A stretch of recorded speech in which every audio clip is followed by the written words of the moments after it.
Uploading data. This publish that you made, there are many one final.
This video is brought to you by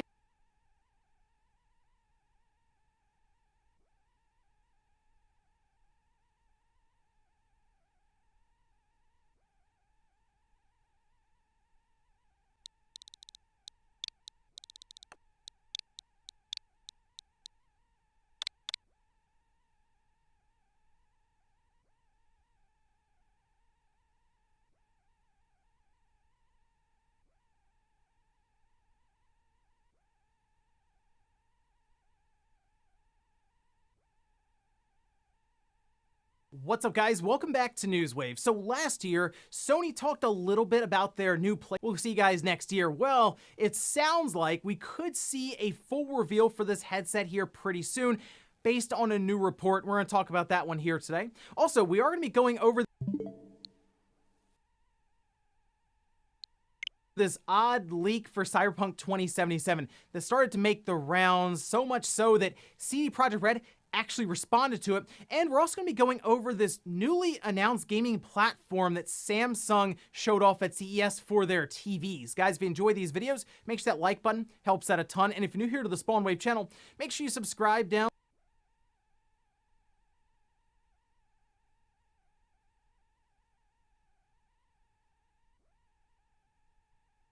You know, after the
We're not just going to give out $250,000. You're going to earn it.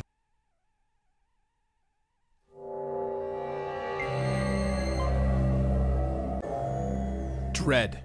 The word is freighted with meaning. It implies not just fear, but fear of the future, fear of the unknown. When completing a new game, especially one that was just released like Metroid Dread, I can't help but experience that feeling. I've signed up to complete something without knowing what's ahead, and that's always terrifying. It was the same feeling I felt when I completed Metroid Samus Returns. This is the first brand new 2D Metroid game in years, one that was buried by the creator of the series only to be unearthed and revived by developer Mercury Steam almost 2 decades later. Its resounding success just may revitalize interest in one of Nintendo's most niche franchises, but that doesn't change the fact that I was completely terrified going into this. Completing any Metroid game is a challenge, but Metroid Dread might be the toughest one of all.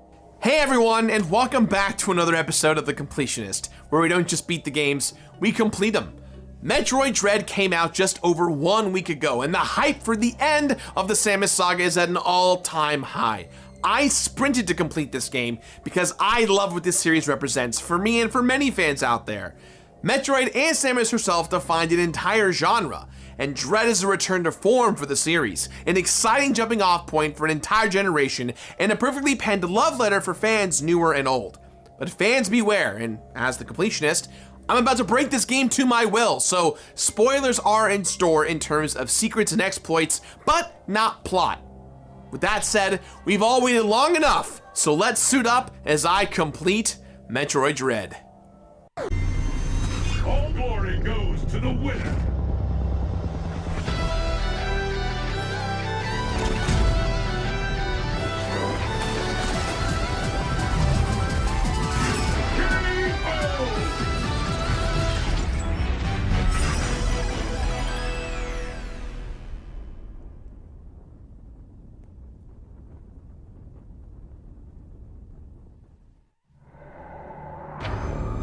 Metroid Dread, by all accounts, is a miracle of development. It was a sequel that was announced, but even forgotten about by some. And for fans of the series, Dread has been in the back of our minds for almost 20 years. There is even a mention of this game in Metroid Prime 3 through an Easter egg scan. Project Dread is nearing completion. Even still, the game was basically vaporware. Yet this past E3, with just a short teaser trailer, Metroid Dread made a huge impression and reminded everyone why Samus is still our queen. It is impossible to overstate how significant and impactful Metroid has been on game design as a whole. Not just the mechanics, where players control an avatar in a 2D plane, exploring a space and finding secrets and items, gradually growing more powerful as they geared up to face memorable bosses. It's the mood and the tone that struck people too, even in the original Metroid on the NES, but especially in Super Metroid for the Super Nintendo. 2D Metroid games have had an outsized impact on game design ever since, which is why it's so surprising that there are only Metroid Fusion, some would consider Metroid Other M, and now Metroid Dread. That's only 5 to 6 main story 2D entries here. The original game and Metroid 2 received fantastic remakes in the form of Zero Mission and Samus Returns respectively, but a true from the ground up 2D Metroid sequel has been a long time coming. But it's not as though Dread just dropped out of nowhere, despite what a lot of people who watched the E3 2021 reveal might think. Metroid Dread has been in the works for nearly 20 years. Producer Yoshio Sakamoto had the ideas for the plot and nearly every core mechanic of Dread ready to go, but he wasn't satisfied with the hardware available to him at the time to develop this game. So they shelved it, and they shelved it, and they shelved it, until such a time when the vision could be fully realized. Enter Mercury Steam and the 2017 remake of the former Game Boy exclusive game Metroid 2.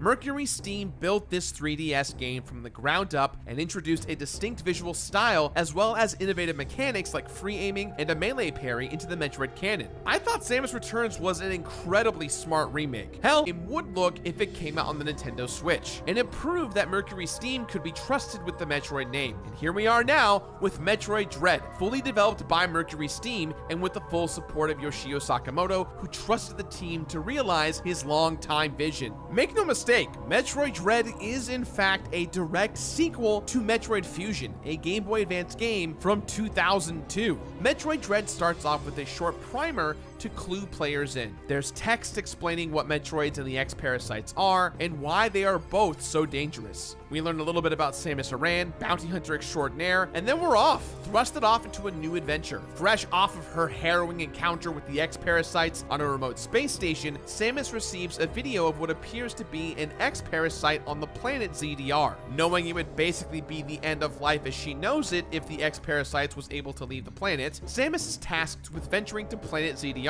and figuring out how and why this parasite is even here. Fortunately, she's got Metroid DNA in her body now, and is essentially the perfect vessel. When she and her AI companion Adam arrive on planet ZDR, she's instantly KO'd by a mysterious armored Chozo warrior. She's wrecked so hard that her body experiences physical amnesia, and she loses access to almost all of her core abilities. But this is just another Tuesday for Samus, who builds herself back up from nothing in practically every single Metroid title. Even though she starts with just her blaster and some missiles, Samus is pretty damn capable at the start of Metroid Dread. She's faster than ever and smooth as can be. She can slide under obstacles, wall jump with ease, and aim and fire in any direction. But there are plenty of new and returning items to find and master in this latest adventure. Metroid games tend to have a very specific arc to completion, and Dread is no different. Metroid games always ask the player to consider them from multiple perspectives, from that of an obsessed explorer to that of the viewpoint of a speedrunning tactician. Dread follows steadfastly in this tradition. Completing Dread takes several playthroughs, and figuring out how I wanted to approach those playthroughs was a large part of the completion journey.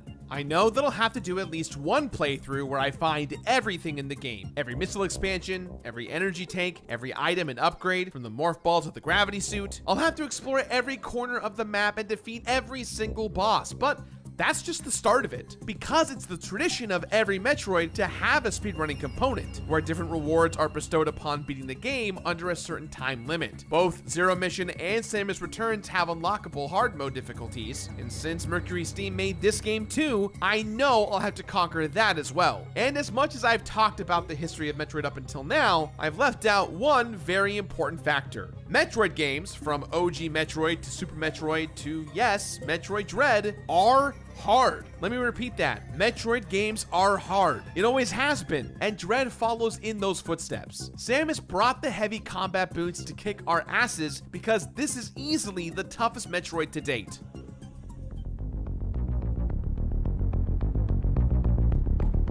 Now, I've mastered Super Metroid to the point where I can complete even a totally randomized playthrough without much of a problem at all. If you've watched me stream in the last few years, you know that I do this all the time. Metroid games are pretty relentlessly difficult, especially for completionists. And Metroid Dread pulls no When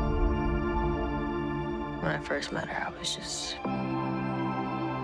immediately in love. punches. It's a bold step forward for a series that hasn't had a true successor in years, and a forceful reminder that these games have always been truly difficult. I remember thinking that the original Metroid was scary and lonely as a kid, but I also remember it being incredibly hard. So much so that completing the remake, Zero Mission, felt like overcoming some kind of psychological hurdle. But even Zero Mission is pretty straightforward compared to Dread. Dread brings back something that I thought I'd lost when playing Metroid games: an air of mystery, fear of the unknown, and a knockdown, drag-out battle to the end. From the very first boss to the final confrontation, enemies in Dread are no joke. But it's not just that they hit harder and move faster than ever before. It's that Dread forces the player to master input commands in ways no other game in the series has up until this point. By the end of this game, I was using every single button on my Switch Pro controller in different combinations and configurations. Gone are the days of simply spamming missiles to defeat bosses. Dread made me earn my victories with complicated controls that made me feel smart and capable. Now, this concept of difficulty extends beyond simple combat encounters. After all, Samus still has her melee parry from Samus Returns, which renders almost all basic enemies easy to extinguish. Dread enforces the idea that Samus is on an unknown planet. She's a stranger in a strange land, and Planet ZDR is maze-like. This is one of the first Metroid games I've ever played where I became truly lost. And you know what? I freaking loved it. It is safe to say that the 2D action platformer is one of my absolute favorite genres. I love exploring, finding secrets, and discovering the best ways to navigate a vast map. But Dread drew me in by being legitimately complicated, at least during my first playthrough. As you might expect from its title, Metroid Dread feels claustrophobic and downright dangerous to move through. Even though Samus feels better to control than ever before, the areas she's exploring are absolutely hostile. It feels like Mercury Steam went back to Metroid's roots to create an atmosphere of oppressive apprehension. Nowhere is this more clear than in one of Dread's major new mechanics, the Emmys. There are 7 of these cold, robotic enemies, and anytime they show up, they add a burst of urgency as Samus tries to escape their zones of operation. Emmys won't follow Samus beyond a few rooms, clearly demarcated by pixelated-looking doorways, but defeating them is absolutely necessary to her journey. These boss were thought to be Galactic Federation's best bet to capture and contain the X-Parasite, so the fact that they are acting strangely and are dead set on taking out Samus is not a good sign. Now, I love these Emmys, even if I ended up wanting more from them by the time I completed Metroid Dread. The first few times I encountered them was genuinely terrifying. As Adam makes abundantly clear throughout the game, even at her full strength, Samus cannot defeat an Emmy with her basic abilities. She can only do so by besting and absorbing the energy of its Omega Energy. Once Samus has Omega Energy, which powers up her arm cannon to become the Omega Beam, she can melt the armored faceplates of the Emmys and blast them to all hell. It is thrilling to battle these Emmys, though after multiple playthroughs of my completionist journey, I came to find them more annoying than scary. Emmys are also unique in that they can kill Samus in one hit. One extremely violent, kind of disturbing weird, and even after several playthroughs, I never felt like I could hit that counter consistently. And I think that's the point. I feel like the Emmys add something new and different to the Metroid formula and inject a dose of novelty into the game. So as I was racing through Emmy territory, sliding through gaps and clambering up platforms in a mad dash to reach a safe zone, I had my first inkling that Metroid Dread wasn't exactly welcoming to new players. Tim also could be the source of its longevity. If you're new to Metroid, Dread will feel outright hostile. It's a minor point, but the game doesn't even include the wall jump in the tutorial sections. The game just assumes that you're gonna figure that part out. In fact, there's a ton of assumed knowledge in this game. If you're not in the habit of blasting every corner of the screen with missiles or charge beam blasts and you want to complete Dread, you'd better start doing that first. For me, it was second nature, but I couldn't help thinking about the millions of people who have never played a Metroid game before. Even though Metroid is beloved by thousands of fans, let alone Nintendo fans, the size of the fan base is a blip compared to Mario and Zelda combined. Think of it this way, this is only the 5th true mainline 2D Metroid story, and that's with over 35 years of Metroid. Compare it to Mario games where lucky Nintendo fans get remakes, spin-offs, sports games, all kinds of stuff almost every year. This year alone, we got Super Mario 3D World plus Bowser's Fury and a new Mario. Metroid Dread will be a ton of players' first Metroid game. There is a lot to draw new players into this world. The setting is incredibly evocative, and the planet of ZDR felt to me like it was full of history. I love the 2D movement with 3D backgrounds. There were frequent moments where I stopped and gaped at highlight in Metroid games, and I think new players will find a lot to enjoy from a purely auditory perspective. The aesthetics are absolutely top-notch, a perfect showcase of why Metroid endures. From cold, mechanical laboratory settings to densely rich underground forests, Metroid Dread shows off several incredible settings. I will say that part of Metroid's legacy of loneliness is in the music of the series, which is sadly one of the weaknesses of Dread. The music never really reaches the heights of previous Metroid titles, but that could also simply be because this game is still new and it hasn't sunk into my consciousness yet. I thought the music in Samus Returns was an amazing balancing act of nostalgia and novelty, and with one or two exceptions, I didn't really feel that here with Metroid Dread. And perhaps without notable melodies to back my traversal of ZDR, the more I explored, the more I felt like these settings were very easy to get mixed up with one another. Nearly every part of the map bleeds into other sections, making navigation frankly confusing. If you don't know what you're doing, it is extremely easy to get stuck running around from one end of an area to the next, unsure unsure of where to go for your next equipment upgrade. But I don't think this is inherently a bad thing. Metroid forces you to slow its equipping players to learn about and master their environment. Metroid Dread does this to a T. I would find a new item, the game would give me an extremely basic example of what that item does, and then I was left to my own devices to determine how best to make that item sing. Rather than hold my hand, Metroid Dread made me feel smart, and that's rare, my friends. And not to toot my own horn, and I say this in a way that I take with grains of salt to remind myself of what I do for a living, but completing Metroid Dread reminded me that Now, to be clear, I'm not saying that I'm the best at this game by any means. There are so many great speedrunners out there who are way better at completing games. But considering how many different games I complete every single week, Metroid Dread reminded me that I love doing what I do because it made me feel good for completing it. I originally had planned for this video to come out in a month's time because I was worried about the speedrunning aspect. But as I mastered the systems in front of me, my decades of Metroid experience came to the forefront. To put things in perspective, about a week ago, Nintendo set up a speedrunning challenge with a bunch of other streamers that I was lucky enough to participate in. The challenge was to make it to Dairon, the third area of the game, completing various challenges along the way. I was able to meet this criteria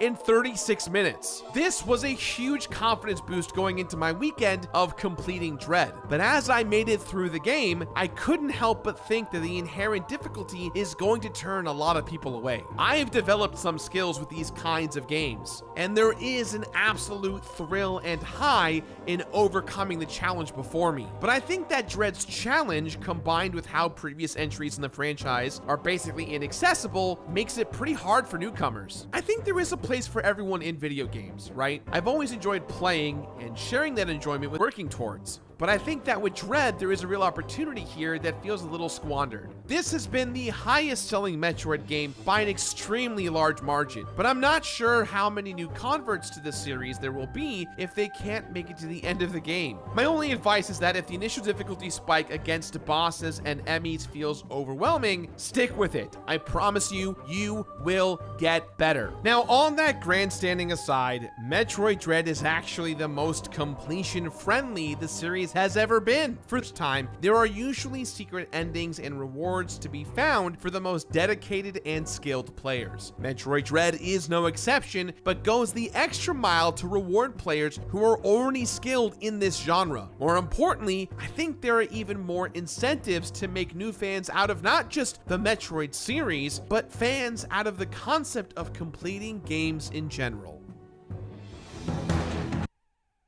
We all need help. Just different kinds. Maybe you need a little. Maybe you need a lot. At H&R Block, get the expert tax help you need, online and in person. Help is here.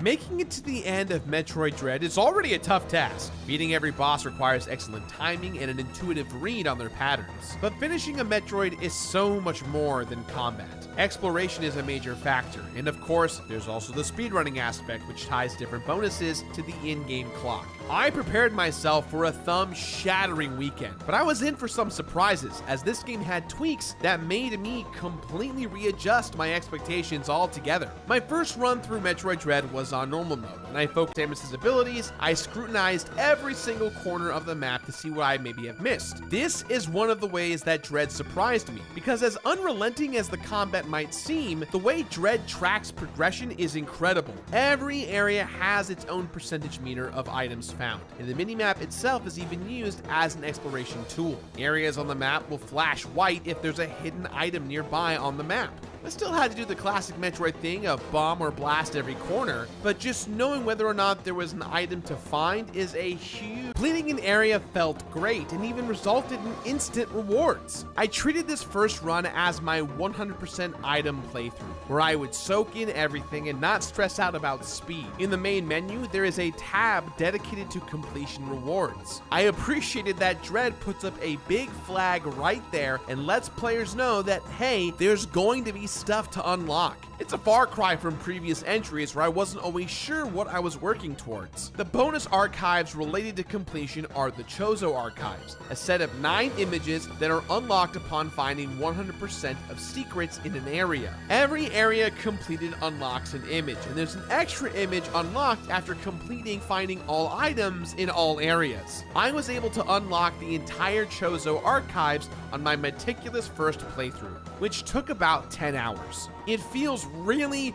really good to find everything in an area. Even casual players will find a good amount of missile expansions and energy tanks, but going the extra mile makes Samus feel even more powerful. Missile Plus tanks, which let Samus carry 10 additional missiles instead of just 2, and quarter energy tanks, which, guys, okay, so how do I explain this without coming off as pretentious or weird or just like an old guy who plays games now, right? But when it comes to the array of items that you find in Metroid Dread, the removal of the reserve tanks and the inclusion of quarter tanks just seems like a weird thing overall. I love the Missile Plus tanks. Those are a great addition to Metroid. Getting 10 for the price of 1 after doing something really cool is really worth it. But whenever I got a quarter tank, I didn't feel like I was really excited about getting one. And this is kind of a minor note overall. Some will say I'm coming off as complaining, and that's fine. But whenever I got an energy tank or a missile tank or Missile Plus tanks, it always felt great. When I would get a quarter, like, yay. Finding every item and ability is a given, and it's interesting to see how Mercury Steam subverts expectations with Dread, which surprised me with its variations. The game does a fantastic job of teasing upgrades that you will is really clever. Even though I knew I'd eventually come across greatest hits upgrades like the Morph Ball, Gravity Suit, and Grapple Beam, I never thought I'd earn some of them from defeating Emmys. The choice to remove some of these items from the claws of Chozo statues feels significant. Even though some of these upgrade hits were late, I really liked how the item distribution was handled. All told, I found 23 core abilities and upgrades that gave me the ability to explore the entire map. On top of that,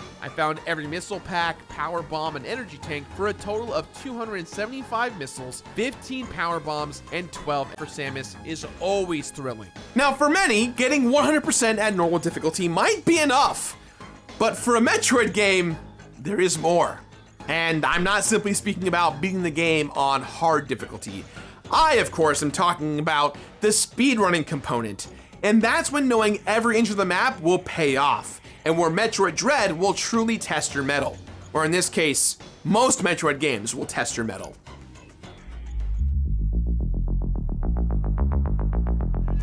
For a good chunk of its runtime, especially during my first playthrough, Metroid Dread disempowers the player. Yes, Samus finds power-ups, but she never feels all-powerful. Even at full strength, the bosses in Dread are no joke and can knock Samus down a peg very easily, which is why clearing the game under certain time conditions feels so freaking good. Metroid Dread made me feel like I had mastered Samus's moveset to become the ultimate warrior. Using every tool in Samus's kit to are still relatively difficult. 3 images are unlocked beating normal mode at any given time, another one under 8 hours, and then one more under 4 hours. It's the same with the unlocked hard mode.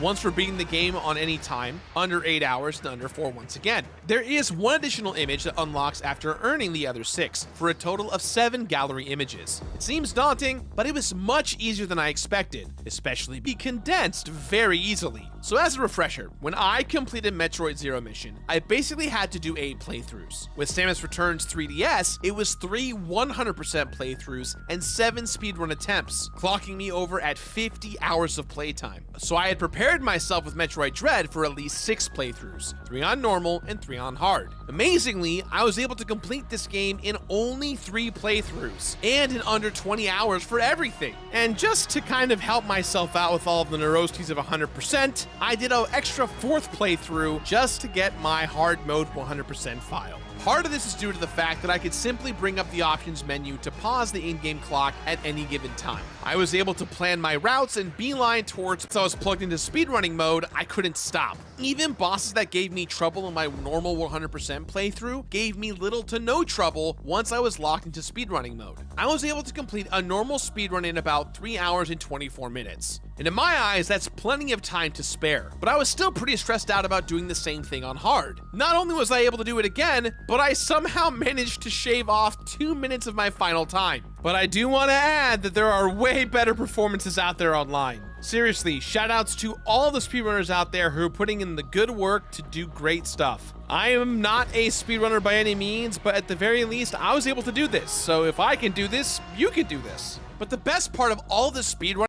I earned the under 8 hour and under 4 hour gallery images by beating the game in just under 4. That cut down the number of runs I had to do, and that takes a lot of the fatigue out of the equation. Because even if I'm playing a game that I love, like this one, playing it 6 or 7 or 8 times through in a single weekend can be enough to kill that enthusiasm. That wasn't the case here. Super Metroid is always going to be my #1 from a nostalgic base as one of my favorites of all time. It pays homage to its legacy, and the gallery rewards showcase every Metroid game to date. The more work I did to complete Dread, the more I appreciated that nearly every aspect of this game honors Samus' legacy. And not just Samus, but Metroid as a whole, the community, the fans. Once that momentum hits and the player gets in the flow of the game, it's undeniable how significant this game is. I love that the cutscenes didn't add to the in-game clock because I loved watching them. Seeing the crazy swings the story takes and then pays off really affected me.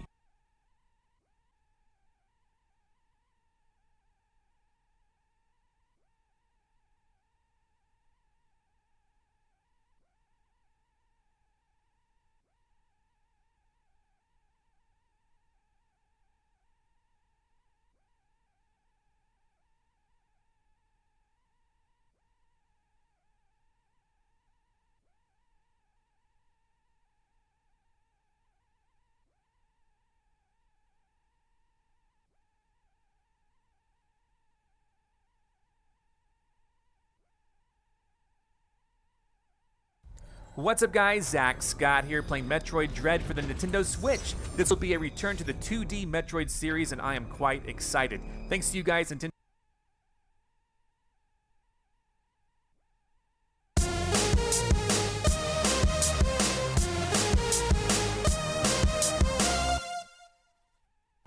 What is up guys, Zach Scott here playing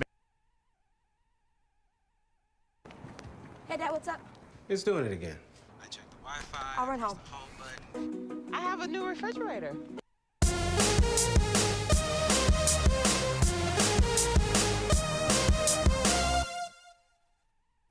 What is up guys, Zach Scott here playing Metroid Dread. How are you guys doing? I've been having fun playing this game. Thank you for over 2,000 likes on the very first episode. Trying to lock me out, aren't they? But that's okay, I have my suit now. I can go in through here. It's not a suit, but it's this, my invisibility ability.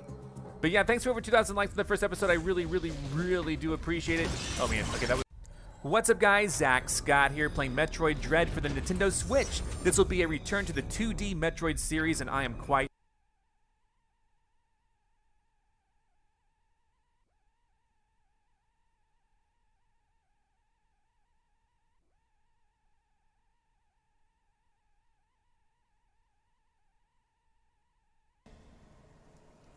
He's like, don't do that. Mercy, please.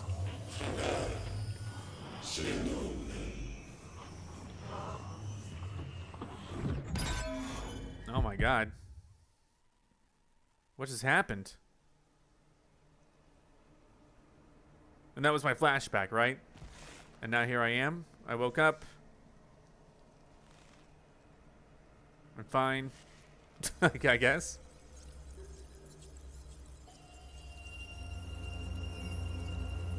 Alright, well. Here we are, another 2D Metroid game. Cutscenes were 3D. Here we go. Open up. How do I use my missiles? Boom. Okay, it doesn't work. I got missiles! Woo! Missiles! Sweet! Oh, I'm out of missiles. No! Okay, I'm just getting used to the controls. Man, I'm out of missiles. Oh boy, that was a mistake. Oh man, hey. Don't run away from me. I got a missile, woo! They're giving me missiles, I love it. Hey, I can't shoot these guys in the background, can I? Oh, slide. There you go. Oh wait, what is this? A free aim mode. Okay. Oh, nice. Oh, that's something. Missiles. Did I hit him? Missiles. They're giving me missiles. Oh wow, I'm farming for missiles. All right, but those guys. Okay. Oh, jeez, no. Come back, I got missiles for you. There you are. What is this dude? How do I get over here? I don't know that I can yet. What is this? Oh yeah, just plug your hand in, no big deal. Oh, I got more missiles. Nice, so I can just waste the missiles. I love it. Okay, I gotta. Nice. What do I do? Some destructible blocks are hidden. Okay. So that was hidden. Oh, now it's not. Hey, let me through.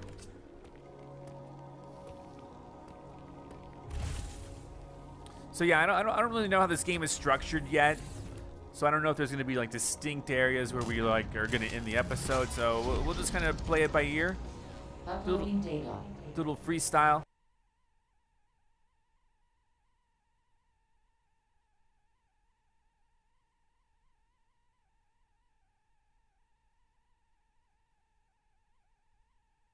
App. Save, sure, yeah, save the progress. Okay. That's my map, all right. Okay, so wait. Oh, this plus. Okay, so I just got to go up. This is where that's the ammo recharge station. This is another mystery right there, I guess. And then this is another mystery. Okay. So this is where we are. We're gonna go up, I suppose. I don't know if we'll see.